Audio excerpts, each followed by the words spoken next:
मीना और विजय का प्यार 3 साल पुराना था और वे अक्सर होटल में मिलक रहे थे। आज जैसे ही विजय कमरे में आया तो मीना ने पूछा हम शादी कब कर रहे? 3 साल तो हो गए हमें साथ में रहते रहते, जल्दी करेंगे। और तू तो जान रही है जब तक मेरा बापू गुजरा उसके बाद तक मेरी माई मेरे लिए सब कुछ है, उनके आशीर्वाद के बिना हम खुश नहीं रह सकते। यूं कहते हुए विजय ने मीना को कोली में भर लिया और मीना ने भी उसकी कोली भर ली। ये दोनों आज 2 हफ्ते बाद मिल रहे थे। मीना की एटीएम मशीन और विजय का अकाउंट दोनों ही फुल थे, इसलिए मीना भी तैयार हो गई और उसने हमेशा की तरह नखरे ना दिखाए। अब तक ये दोनों तैयार हो गए थे और कमरे में ना बेहतरीन से गाने चल रहे थे और मजा आ रहा था इन्हें। इस विजय ने देर ना करते हुए एटीएम स्लॉट में अपना डेबिट कार्ड दे दिया और 61-62 तक निकलने वाला शोर और आवाज गानों में मिल गई और उन दोनों ने चरम सुख प्राप्त कर लिया।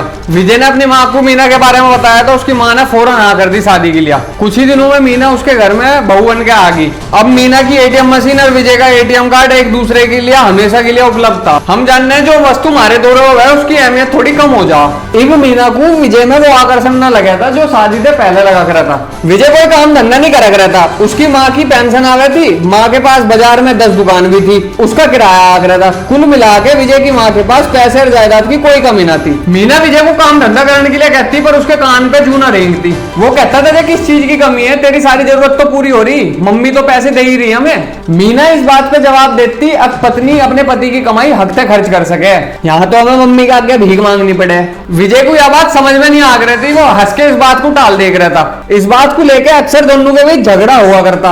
मीना ने शादी से पहले कंप्यूटर कोर्स कर रखा था, अतः उसने अपने लिए नौकरी ढूंढने की तलाश शुरू कर दी और उसकी जॉब लग गई। ऑफिस में उसकी मुलाकात सुधीर से आई। सुधीर उनके ऑफिस का सुपरवाइजर था और वो बहुत ही हैंडसम था। दोनों धीरे धीरे एक दूसरे के बहुत करीब आ गए। एक दिन दोनों लंच करने रेस्टोरेंट पहुंच गए। वहां सुधीर ने विस्की पी और मीना को भी जीत करके बियर पिया दी। बियर पी के मीना को बड़ा अच्छा लगा। सुधीर उसे अपने कमरे पे ले गया और मीना से देने के लिए कहा। मीना को एक तो बियर का सुरूर था, ऊपर से विजय से झगड़ा भी हो रहा था और फिर सुधीर बहुत हैंडसम भी था। इस चक्कर में वह उसे ना ही ना कर पाई और फिर सुधीर ने उसकी तबीयत से ली। अब तो ये कार्यक्रम हफ्ते में 2-2 बार होने लगा। इसी तरह कई महीने गुजर गए। मीना सुधीर को दिलो जान से चाहने लगी।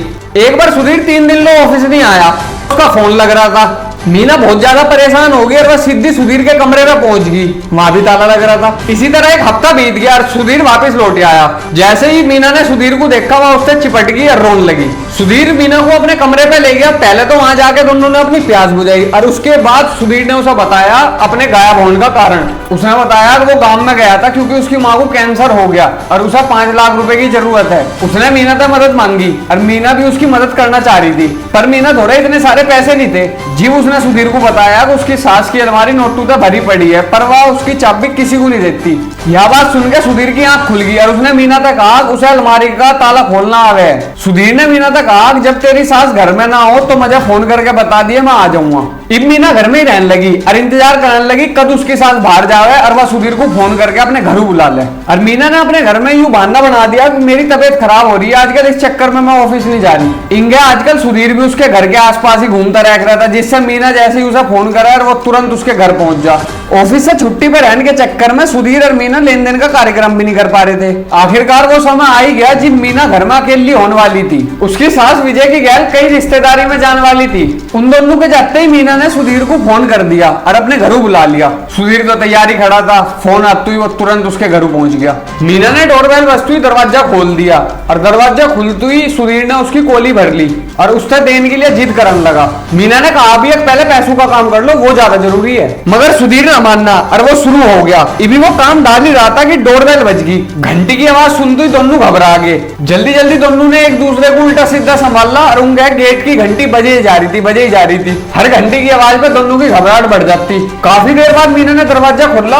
गेट खोलते ही उसके सामने उसका पति खड़ा था। वो अपना फोन अपने घर ही भूल गया था। गुस्से में उसने पूछा कि इतनी देर क्यों लगा दी तन्ने दरवाजा खोलने में? मीना ने बोला मैं बाथरूम में थी, इस चक्कर में देर लग गई।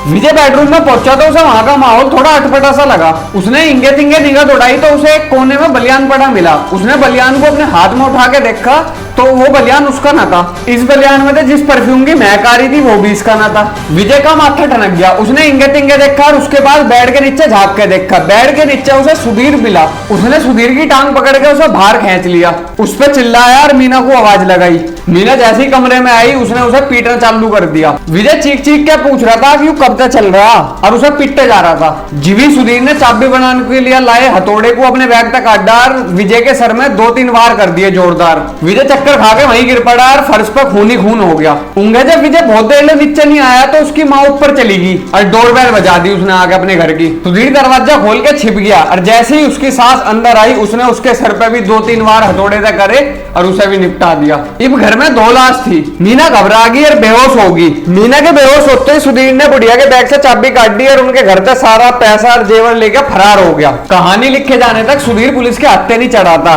पर पुलिस वालों ने मीना को जेल में घेर दिया था। तो देखा भाइयों, आपने अवैध और अनैतिक संबंध हमारी इच्छाओं के चलते ही पनपे हैं, जिन्हें हम कंट्रोल नहीं कर पाते। कायदे में तो हमें इन्हें कंट्रोल करके रखना चाहिए। चलो तो भाइयों, वीडियो को यही समाप्त करते हैं। जो हमारे चैनल पर नए हो प्लीज हमारे चैनल को सब्सक्राइब कर लियो और यह वीडियो अपने उन भाइयों द्वारा जरूर भेज दियो जो इलू विलू वाले हो, कभी अगली वीडियो हमें उन पर बनानी पड़ रही हो।